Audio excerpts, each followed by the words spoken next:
Hello बच्चों, आज फिर आपका स्वागत है केमिस्ट्री क्लासेस में। मैं डॉक्टर जगदीश चंद्रा फिर आपके सामने उपस्थित हूँ अगला अध्याय लेके। इससे पहले अध्याय हमने केमिकल काइनेटिक्स रसायन बलगतिकी कंप्लीट किया है। आशा करता हूँ वो सारे टॉपिक्स आपने क्लियर कर लिए होंगे। और उस चैप्टर में हम बात कर रहे थे अभिक्रिया वेग से संबंधित। आज हम बात करने वाले हैं अभिक्रिया के लिए सरफेस की बात हम करने वाले हैं। अर्थात आज जो हम बात करने वाले हैं वह है पृष्ठ रसायन, सरफेस केमिस्ट्री।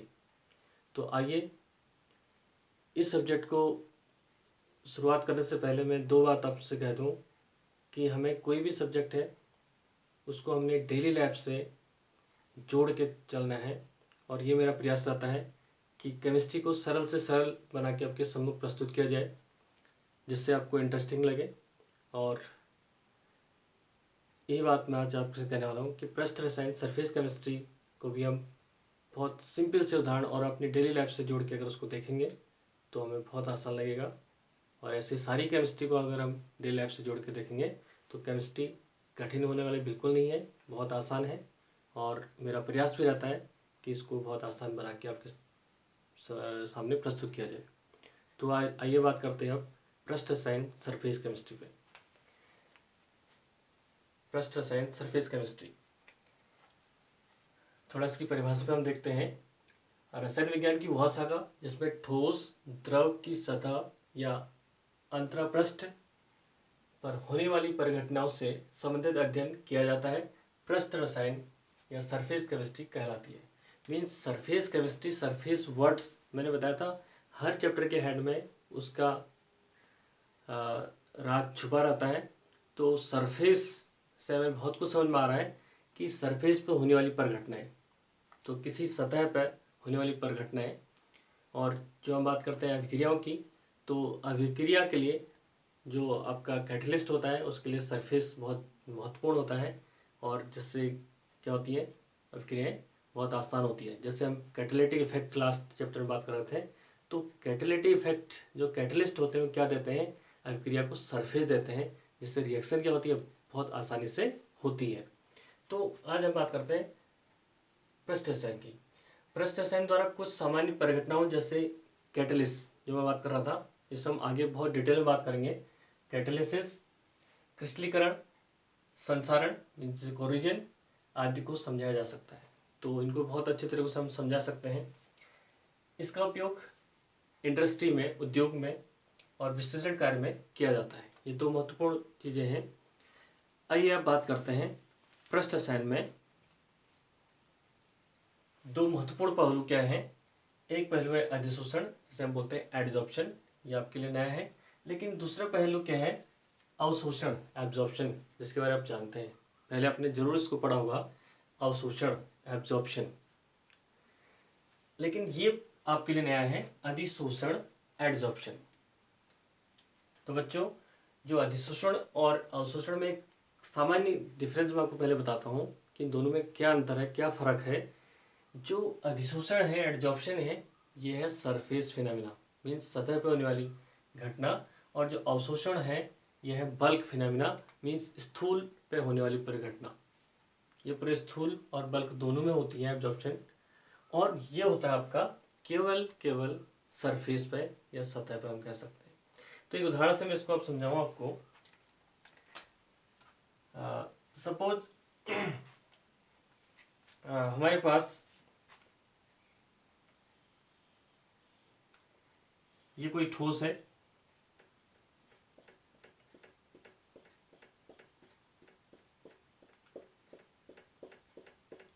ये ठोस अवयव हम इसे कह सकते हैं, ये कोई ठोस अवयव है। और इसमें जो आपकी कुछ गैसेस का मान लें, क्या हो रहा है, सतह पे क्या हो रहा है, ये चिपक रहे हैं, मीन्स इनका क्या हो रहा है, एडजॉर्प्शन हो रहा है। तो ये क्या है आपके, ये सतह है इसकी, इसको क्या कहेंगे, इसकी सतह, सरफेस।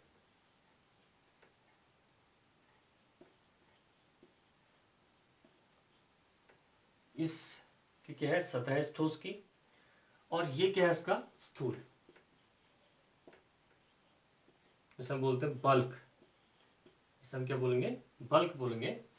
और ये क्या है आपका जो जिसका क्या हो रहा है अधिशोषण हो रहा है, ये वो इंटिटी है जिसका क्या हो रहा है अधिशोषण हो रहा है। ये क्या आपका है अधिशोषी, एब्जॉर्बेट और एब्जॉर्बेंट। तो इस सतह पर इस इंटिटी क्या इस स्पीशीज का क्या हो रहा है अधिशोषण हो रहा है। लेकिन यहाँ पे देखिए ये स्थूल में प्रवेश नहीं कर रहा है, ये केवल किस पे है सतह पे है। तो सतह पे होने वाली परिघटना हम यहाँ पे बोल भी रहे हैं कि सतह या अंतरपृष्ठ पर होने वाली परिघटनाओं से संबंधित अध्ययन पृष्ठ रसायन मीन्स सरफेस केमिस्ट्री कहलाती है। तो केवल सतह पर होने वाली परिघटना या सतह पर अट्रैक्ट होने वाली घटना या अभिक्रिया होने वाली घटना सतह पर, ये क्या कहलाती है अधिशोषण कहलाती है। क्या कहलाती है अधिशोषण कहलाती है।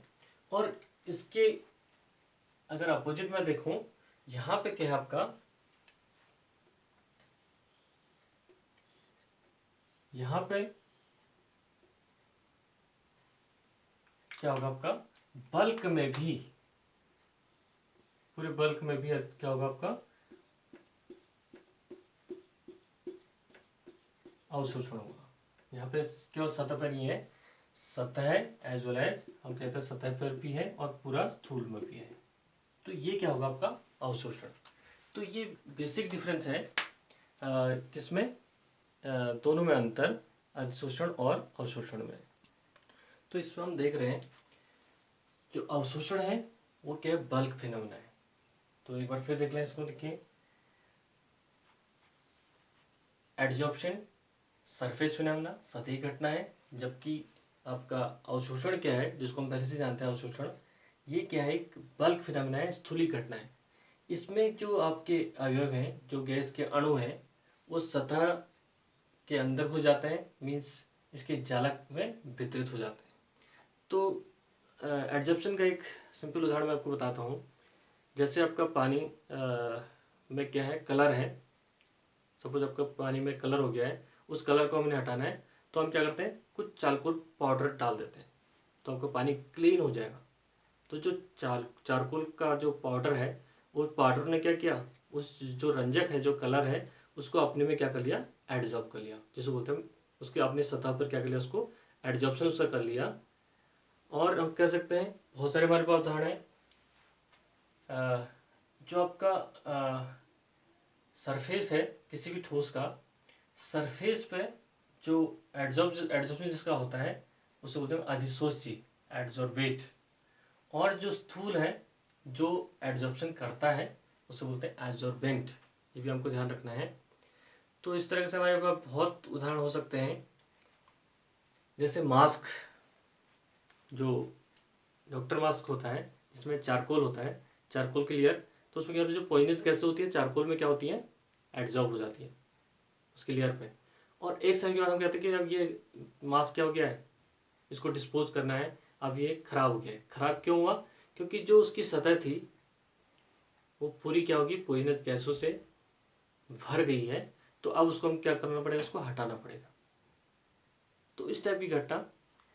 और एक दूसरी घटना मैं आपको दूसरा उदाहरण बता सकता हूँ, जैसे चौक है या हम कह रहे हैं डस्टर है, हमने डस्टर से ब्लैकबोर्ड साफ किया तो डस्टर की सतह पर क्या हो जाएगा आपका काला पड़ जाएगा या चौक मिटाए तो, लेकिन अंदर की सतह हम देखेंगे बिल्कुल क्लियर रहेगी, है ना।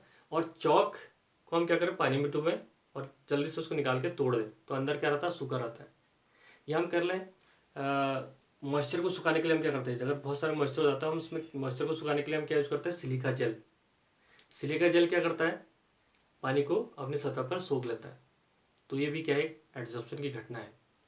तो ऐसी बहुत सारी घटनाएं हमारी हो सकती हैं।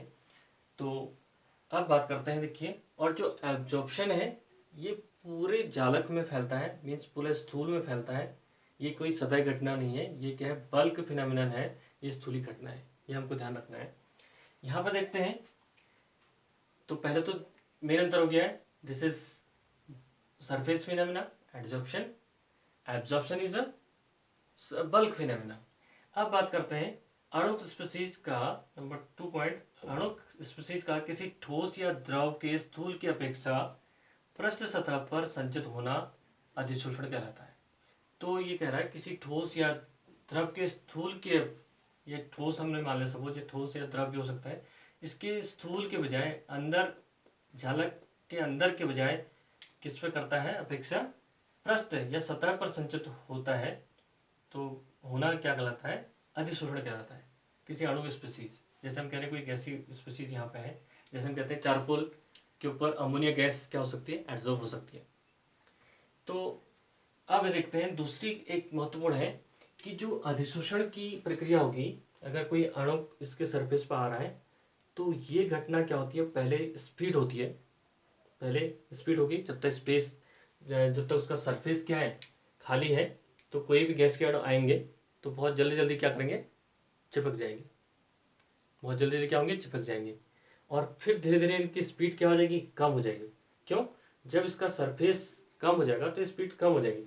लेकिन यहाँ पे जो अवशोषण है, तो ये घटना एक सामान्य घटना है, इसमें क्योंकि पूरे जालक में वितरित होता है तो इसमें कोई स्पीड या उसका मतलब नहीं है, इसमें एक सामान्य समान प्रोसेस से क्या होगा, स्थूल के अंदर गैसिक अणु या द्रवीय अणु जो भी जाएंगे इसके जालक में एक समान रूप से जाएंगे।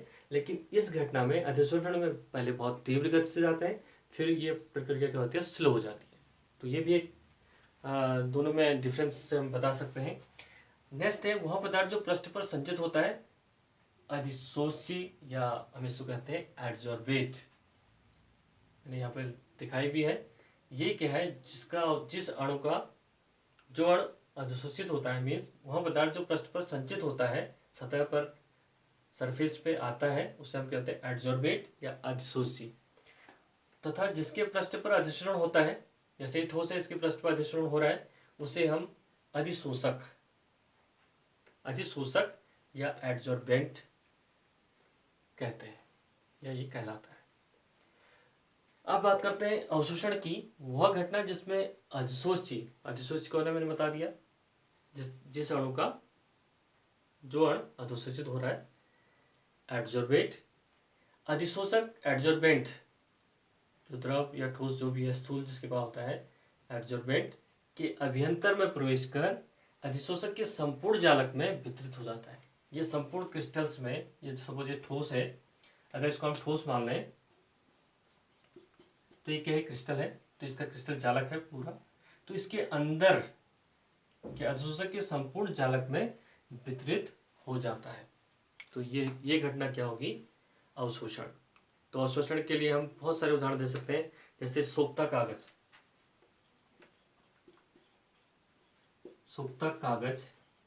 हमारे पास अच्छा उदाहरण है। सोखता कागज द्वारा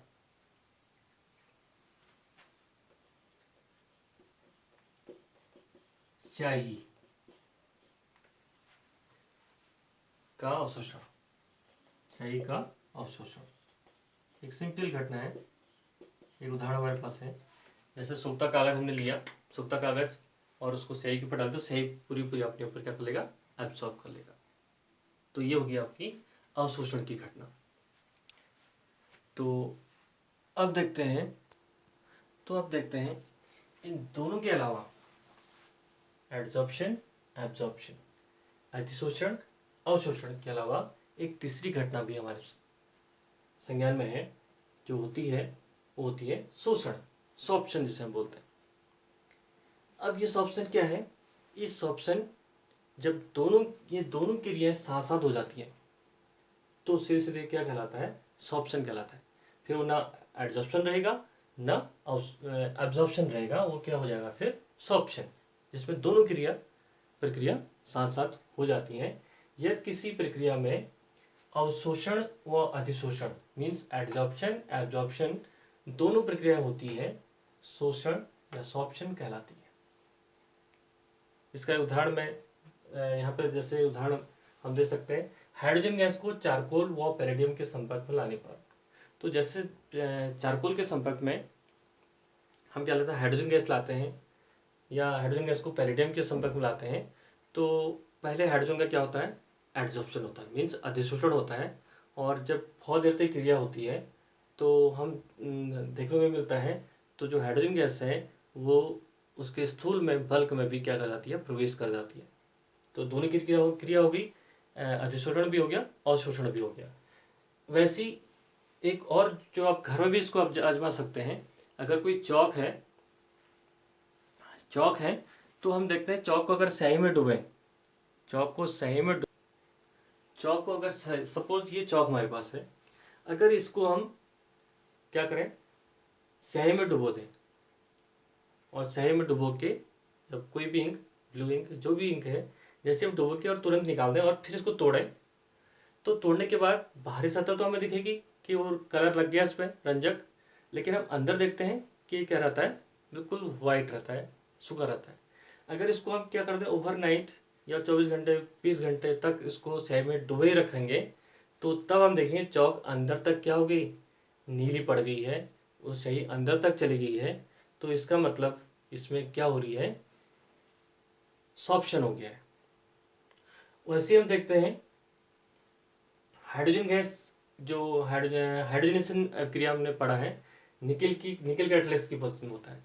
अगर इसमें हम क्या करते हैं, ताप बढ़ाते हैं, इसमें टेम्परेचर देते हैं हाइड्रोजन गैस निकल की उपस्थिति में, तो निकल जो है हाइड्रोजन के साथ क्या कर देता है, केमिकल बॉन्डिंग कर देता है, मीन्स निकल हाइड्राइड यहाँ फॉर्म कर देता है। तो पहले एडजॉर्प्शन फिर एब्जॉर्प्शन, तो ये घटना क्या कहलाती है, सॉर्प्शन। तो याद रखिएगा, तो इन तीनों जब ये दो क्रियाएं साथ साथ हो जाती हैं, मीन्स पहले अधिशोषण होगा फिर अवशोषण होगा, और फिर तो दोनों घटनाएं जब एक साथ हो जाती हैं तो उसको हम क्या कहते हैं, सॉर्प्शन। ये डस्टर भी मैं बताया था अधिशोषण का उदाहरण। जैसे एक लेयर है, अगर इसको मैं ब्लैक बोर्ड साफ कर रहा हूँ, उसका जो कलर होगा केवल इसके सरफेस पे आएगा, अंदर नहीं घुसेगा। इसके अंदर क्या रहेगा, देखिए जिससे अगर चौक साफ करिए तो अंदर आपका क्या रहेगा, साफ रहेगा। तो ये क्या है, सतही घटना है, और जबकि ये क्या है, बल्क घटना है। तो ये ध्यान रखिएगा। आगे बात करते हैं एडजॉर्प्शन के पॉजिटिव और नेगेटिव। जो अधिशोषण होता है, तो मेन हमें बात करनी है अधिशोषण पर, क्योंकि हम क्या पढ़ रहे हैं, सरफेस केमिस्ट्री पढ़ रहे हैं, तो अधिशोषण को हमने बहुत अच्छे तरीके से यहाँ पे समझना है। तो अब देखते हैं ये पॉजिटिव कब होगा और नेगेटिव कब होगा। जो अधिशोषण है ये दो प्रकार का होता है, पॉजिटिव और नेगेटिव, पॉजिटिव और नेगेटिव। अब ये पॉजिटिव नेगेटिव कब होगा, ये पॉजिटिव नेगेटिव तब होगा, इसको मैं एक सिंपल उदाहरण से देता हूँ। सपोज ये हमारे पास क्या है, ठोस है, ये ठोस है, और इनके सरफेस पे कोई गैसिक अणु को हम क्या कर रहे हैं, अधिशोषित करवा रहे हैं, या दूषण हो रहा है किसी गैस का। तो जब यहां देखें,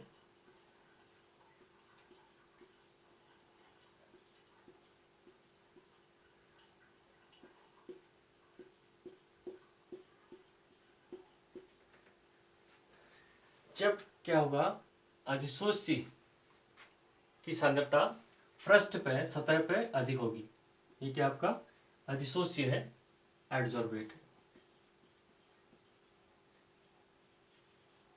एडजॉर्बेट की सांद्रता, और ये क्या आपका एडजॉर्बेट,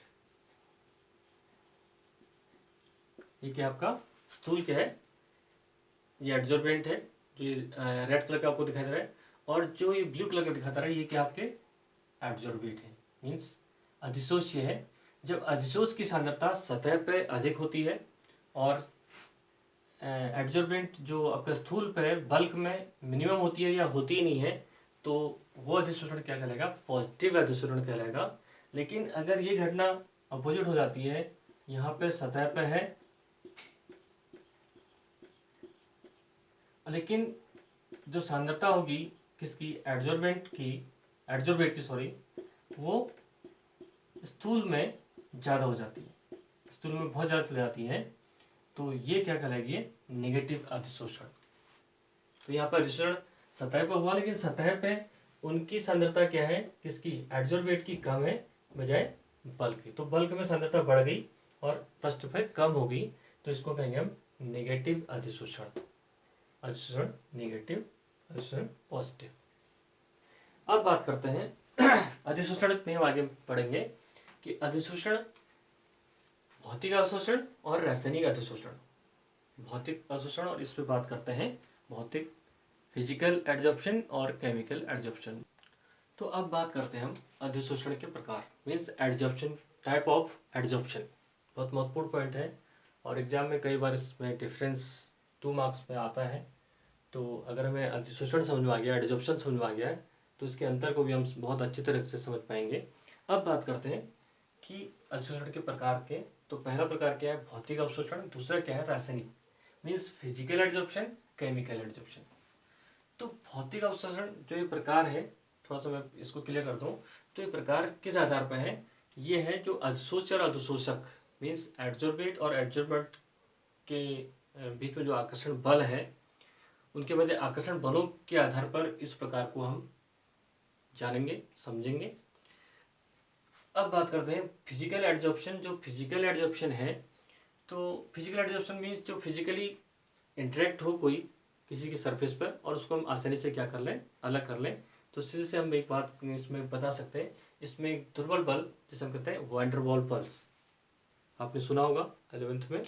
वैन-डर-वाल्स बल के थ्रू जो है जब अवशोषण होता है उसे हम बोलते हैं भौतिक अवशोषण। तो इसको आसानी से, इस अधिशोषण को हम आसानी से ताप बढ़ा के, दाब घटा के क्या कर सकते हैं, सरफेस से अलग कर सकते हैं। मीन्स जैसे हम कह रहे हैं हमारे कपड़े में धूल चिपक गई तो हमने झाड़ लिया, बहुत आसानी से उसको अलग कर लिया। या हमारी गाड़ी पे धूल चिपकती रही हमने उसको धो लिया, अलग कर लिया। तो ये तो हो गया एक फिजिकल, जिसको हम आसानी से क्या करेंगे, उसको रिवर्स कर सकते हैं, उसको हटा सकते हैं दाब बढ़ाकर या दाब घटाकर। अगर कोई गैस भी इस टाइप की है, केवल वैन-डर-वाल्स फोर्स से आपके सतह पर अट्रैक्ट हुई है, तो उसको आसानी से हम दाब घटा के, ताप बढ़ा के जो है उसको हटा सकते हैं। तो ये हो गया आपका फिजिकल, एक जो फिजिकली जो अटैच होगा किस पे, सरफेस पे। अब यहाँ बात करते हैं रासायनिक अधिशोषण की बात हम करते हैं। तो रासायनिक वर्ड आने पे इसमें रासायनिक बंध की बात हम करते हैं। तो यहाँ पे ऐसा अधिशोषण जिसमें एब्जॉर्बेट और एब्जॉर्बेंट, इन अधिशोष और अधिशोषक के बीच में क्या होता है, रासायनिक बंध बन जाते हैं। तो जहाँ से बंध बन जाते हैं उस बंध को बहुत आसानी से रिवर्स करना, उसको हटाना इम्पॉसिबल होता है। तो रासायनिक बंध, जो रासायनिक अधिशोषण होगा, इसका मतलब स्टेबिलिटी इसमें होगी, ये वेरी स्ट्रांग होगा और इसको बहुत आसानी से हम जो है अलग नहीं कर सकते हैं। आइए कुछ पॉइंट इसमें हम करेंगे जिससे इन दोनों में हम अंतर समझ पाएंगे। तो इसके प्रकार को हम जानते हैं। तो आप देखिए पॉइंट वाइज इनमें डिफरेंस हम करेंगे। पहला पॉइंट देखिए, अधिशोष्य तथा अधिशोषक के मध्य एक दुर्बल वैन-डर-वाल्स बल होते हैं।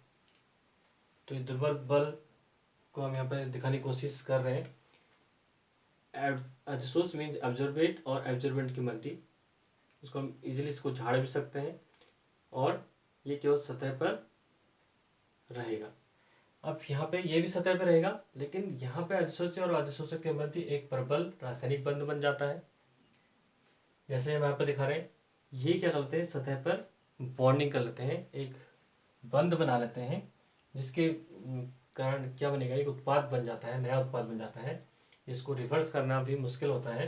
जैसे एक उदाहरण मैं दे रहा हूँ, एल्युमिनियम की सतह है और एल्युमिनियम की सतह पर क्या डिपॉजिट हो गया, ऑक्सीजन। तो ऑक्सीजन यहाँ पे क्या बनेगा, एल्युमिनियम के ऑक्साइड बना लेगा। यहाँ पे क्या हो गया, केमिकल बंध बन गए। जबकि यहाँ पे ऐसा कोई केमिकल बंध बनने की संभावना नहीं होती है, किसमें, भौतिक अवशोषण में। अगला पॉइंट देखिए, अगला पॉइंट की बात हम कर रहे हैं, इसकी प्रकृति विशिष्ट नहीं होती, किसकी, भौतिक अवशोषण की।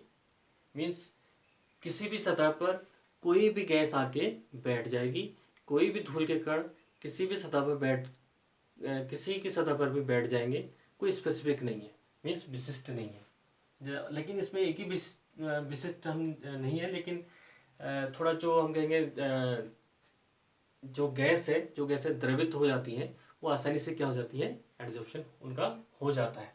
तो ये हम कह सकते हैं गैसों की प्रकृति पर निर्भर करेगा। अगर हम प्रकृति की बात करें, गैस की प्रकृति द्रवित होने की है, उसका अवशोषण जल्दी होगा, और द्रवित नहीं होती तो थोड़ा उसका अवशोषण के लिए हमें दाब की आवश्यकता पड़ेगी या उसका अवशोषण कम होगा, इतना हम कह सकते हैं। लेकिन प्रकृति ऐसे विशिष्ट नहीं होती है कि पर्टिकुलर एक उस मेटल का सरफेस जो चाहिए या सरफेस इस टाइप का चाहिए, ऐसा कुछ नहीं है। लेकिन ये जो रासायनिक अधिशोषण है ये स्पेसिफिक होती है, विशिष्ट होती है। जैसे मैं कह रहा हूँ एल्यूमिनियम की ऑक्साइड Al2O3 जैसे हमने 11th में पढ़ा था स्थिर अनुपात का नियम, तो एक फिक्स रेशियो में ही किसी से बॉन्डिंग होगी या स्पेसिफिक धातु से ही बॉन्डिंग होगी। जैसे मैं कह रहा हूँ कॉपर धातु है और Fe धातु है, क्या इनमें बॉन्डिंग हो जाएगी? कभी नहीं होगी, इसमें बॉन्डिंग नहीं होगी।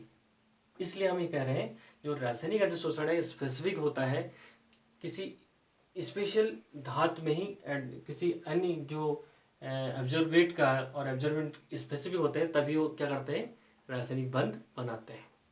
तो ये हमें ध्यान रखना है, इसलिए क्या है, स्पेसिफिक है।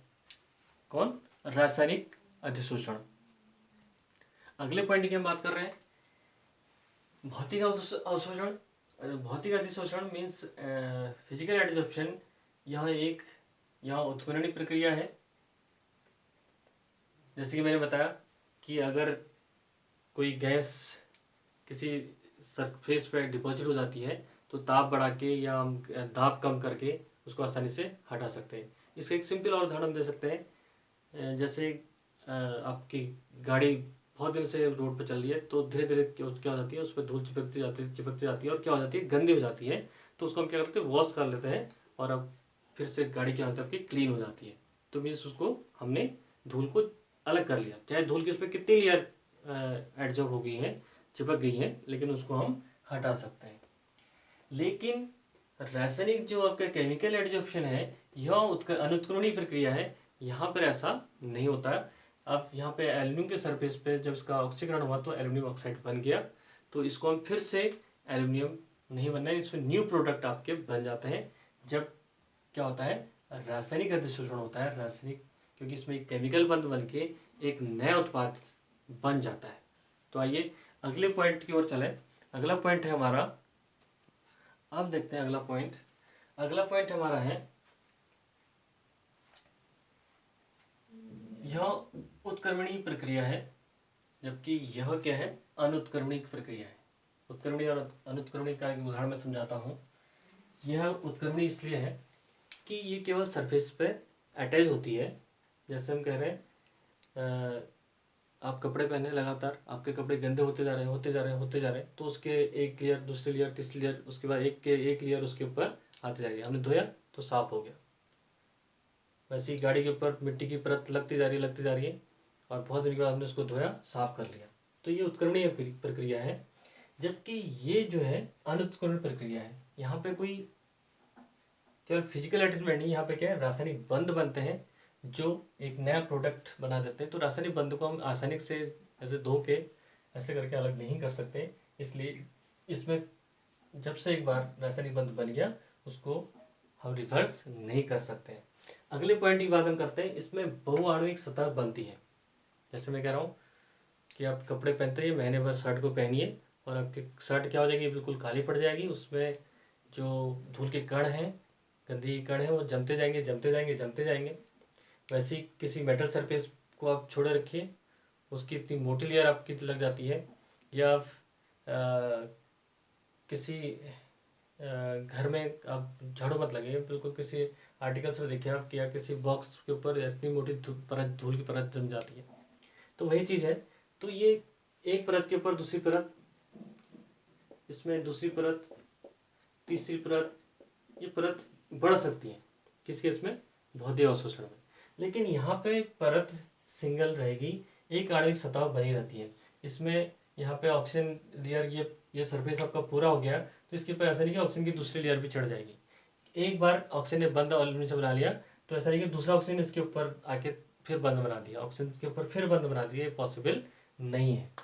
अगले पॉइंट की बात करते हैं, दाब का प्रभाव भौतिक अवशोषण और रासायनिक अवशोषण में क्या पता है, दाब बढ़ाने पर अधिशोषण की मात्रा बढ़ेगी, इसलिए यह दाब के समानुपाती होती है। तो जो भौतिक अवशोषण है ये दाब के समानुपाती होता है, दाब बढ़ाने पर ये बढ़ता है। लेकिन ऐसा नहीं कि दाब हम अनलिमिटेड बढ़ा दें।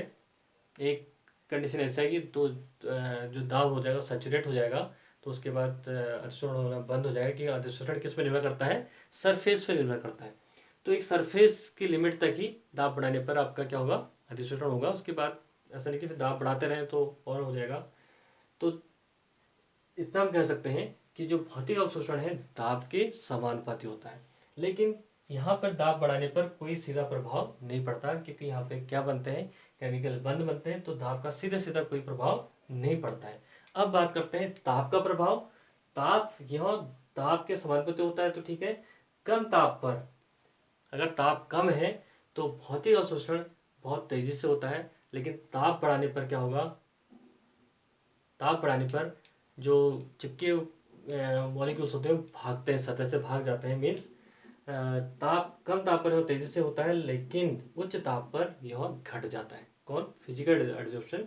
लेकिन यहाँ पर ताप बढ़ाने पर रासायनिक अधिशोषण जो है इसमें वृद्धि होती है, क्योंकि ताप बढ़ाने पर क्या होगी, संकीर्ण ऊर्जा क्या होगी आपकी बढ़ेगी, जिसमें हम पिछले चैप्टर में बात कर रहे थे।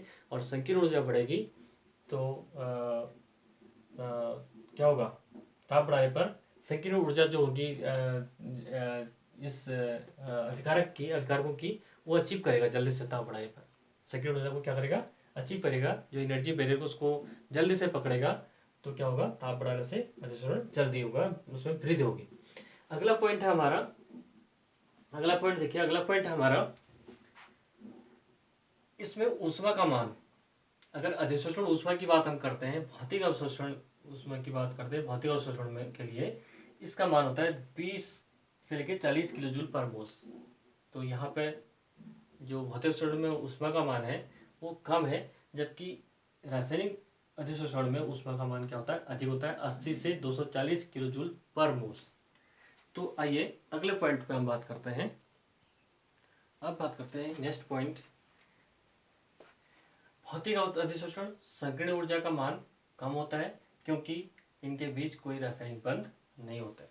तो फिजिकल एडजॉर्प्शन में कोई रासायनिक बंध नहीं बनता, तो इसमें संकीर्ण ऊर्जा मीन्स एक्टिवेशन एनर्जी का कोई ज़्यादा रोल नहीं है, तो इसमें बहुत कम होती है, या इसमें कोई रासायनिक बंध नहीं बनता, इसलिए जो संकीर्ण ऊर्जा है वो मिनिमम होती है।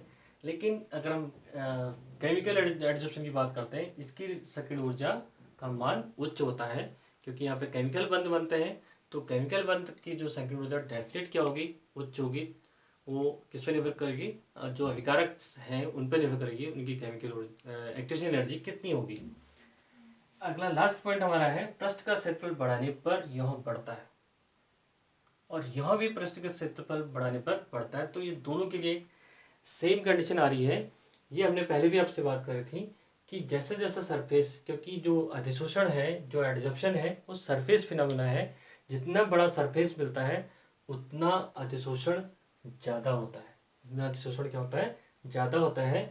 मीन्स हम कह रहे हैं जितनी लंबी आपकी गाड़ी होगी या जितनी बड़ी आपका गाड़ी होगी उतना ही उस पर धूल ज़्यादा जमेगी, या जितना बड़ा आपका ऑब्जेक्ट होगा।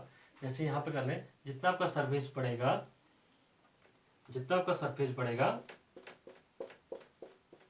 यहाँ पर भी वही कंडीशन है, जितना आपका सरफेस बढ़ेगा, एल्यूमिनियम का जितना सरफेस बढ़ेगा उतना ही क्या होगा, आपका एल्यूमिनियम ऑक्साइड ज़्यादा क्या होगी, डिपॉजिट होगी।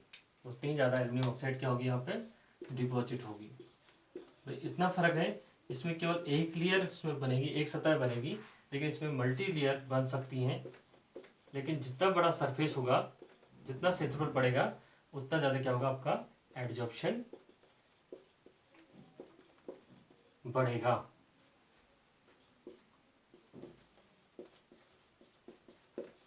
एडजॉर्प्शन क्या होगा, बढ़ेगा। तो यहाँ पे एल्यूमिनियम ऑक्साइड के जैसे जितना ही सरफेस है तो इतना ही एल्यूमिनियम ऑक्साइड यहाँ बनेगा। तो अगर सरफेस को हम बढ़ा देंगे तो ज़्यादा एल्यूमिनियम ऑक्साइड यहाँ पे बनेगा। वैसे ही इस कंडीशन में जितना बड़ा सरफेस होगा उतना ही आपका क्या होगा, एडजॉर्प्शन, फिजिकल एडजॉर्प्शन भी क्या होगा, बढ़ेगा।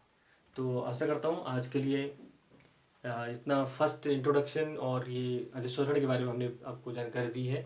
आशा करता हूँ आपके समझ में आया होगा। अच्छा लगे तो डेफिनेट लाइक करिए, और अगर आप मेरे सब्सक्राइबर बनते हैं तो मेरे सारे वीडियोस जो मैं क्रम वाइज आपको डेली प्रोवाइड करा रहा हूँ वो आपको सब मिलेंगे, और बहुत सरल तरीके से, बहुत केमिस्ट्री को आसान बनाते हुए आपके सामने प्रस्तुत कर रहा हूँ। आज के लिए इतना काफ़ी है। धन्यवाद। Thank you.